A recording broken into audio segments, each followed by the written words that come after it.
Hello, BookTube. Good morning. Hot coffee. Today's a special day. I couldn't let it go by without doing a video. And the day is my 5th anniversary on BookTube. And it's been a fun ride. I've met many folks, some in person, many of you through emails, Instagram messaging on YouTube itself.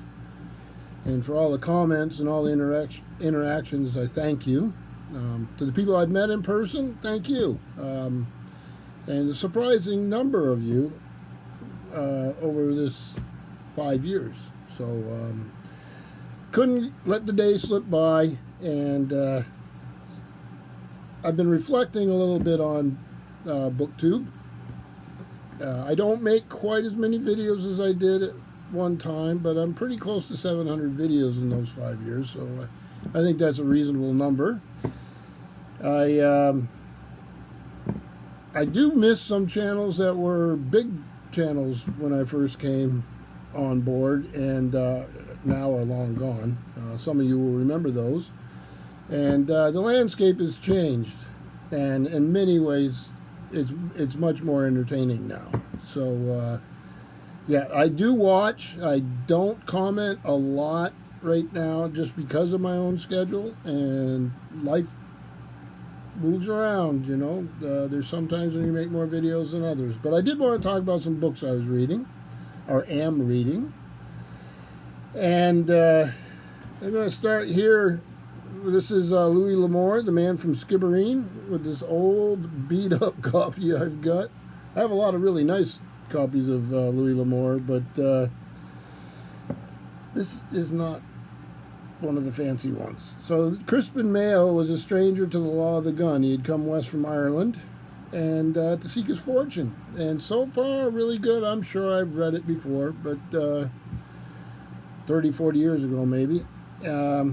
And this is a fellow that leaves Cork, Ireland, and he's really good with his fists.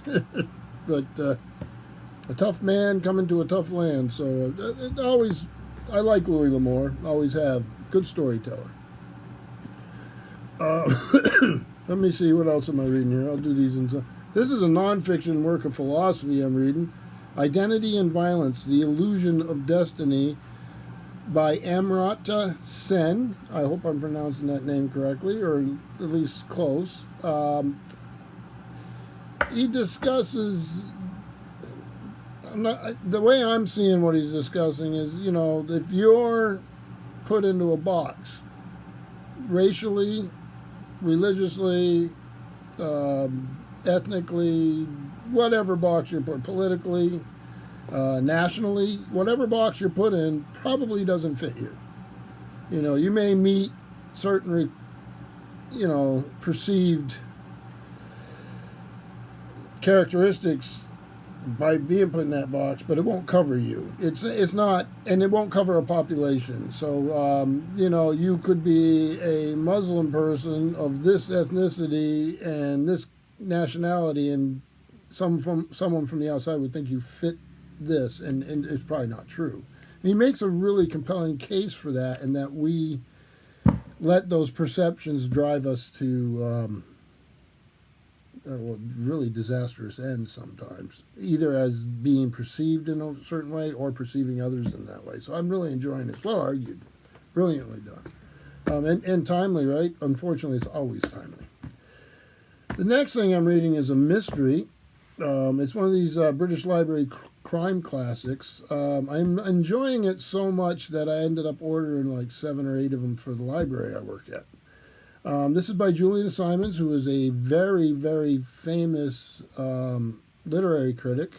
And he did some histories of mysteries and stuff like that I've read, but I had never read one of his standalone mystery novels. And this one is called The Belting Inheritance.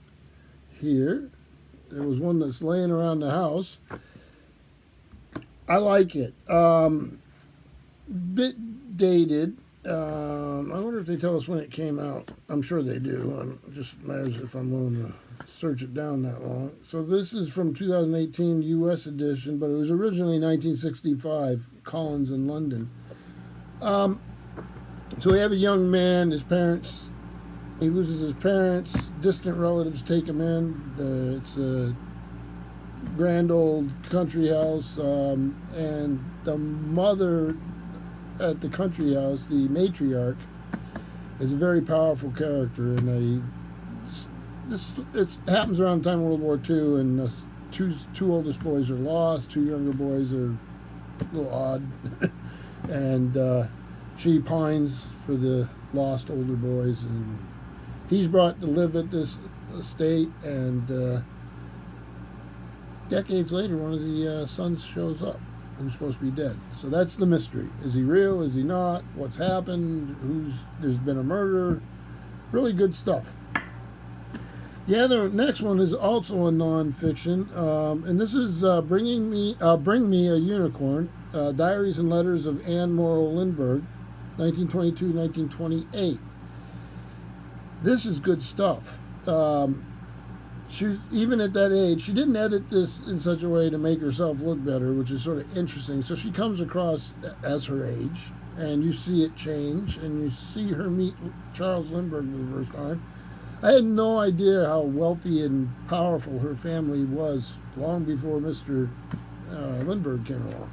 And she has a very interesting family, and it's a really eye-opening read. I live about 5 miles from a little airport here in Vermont. It's called the Harkness Airport, and I see gliders and stuff going over it. So it's really small.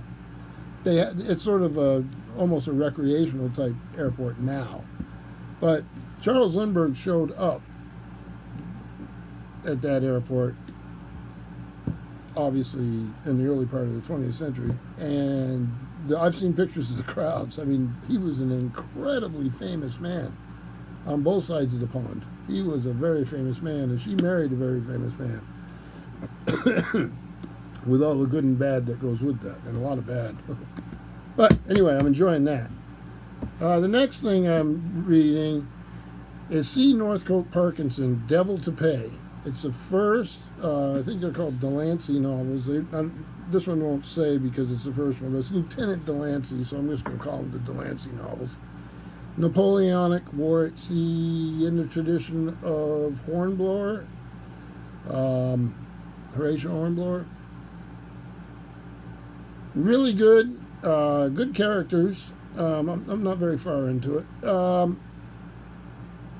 And with it not just being Napoleonic War, but there's stuff with the revenue cutters, the ships that go out to enforce customs and stuff like that. So it's very interesting.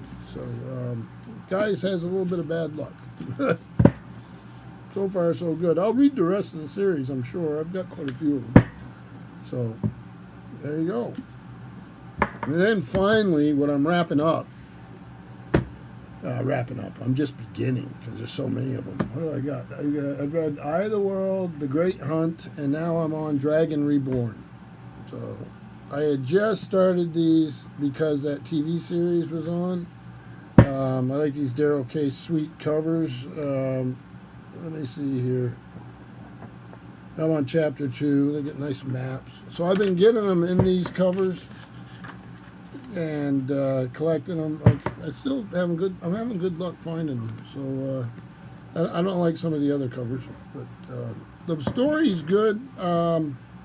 I watched the TV show and really enjoyed it, but I did that without reading the books, and now it's really apparent how much has been changed and modified, and some of my favorite characters haven't even shown up in the TV series. So, but the book is a different experience. The books, like, what is there, 13, 14, 18, I don't know what number there is of them, but I know that I have a long way to go before I finish them, so I don't even know if I will. But so far, so good. Enjoying it. So quite a bit of reading going on, working with my wife in the garden. When I first started this channel, I lived in an entirely different house, and we bought this 190-year-old cottage in a little village in Vermont, and working on the grounds. We're not doing that in the wintertime. We're working on the house itself. It's time consuming, but great fun. 5 years, and what were little kids are now teenagers, a couple of them, and one's still got a ways to go. But they've grown up quite a bit since I started this channel, and like I say, I've really enjoyed it. I apologize for not being around quite so much, but that'll ebb and flow. I'm not going anywhere. We'll keep the channel going. I'm on Instagram, same moniker, Richardson Reads. I'd love to hear from you on there too. So it's easier for me to post a picture than it is, say, to do a video. But like I say, I am reading, and we are enjoying life greatly, and I hope you are too. So thank you for 5 years. Thank you, BookTube.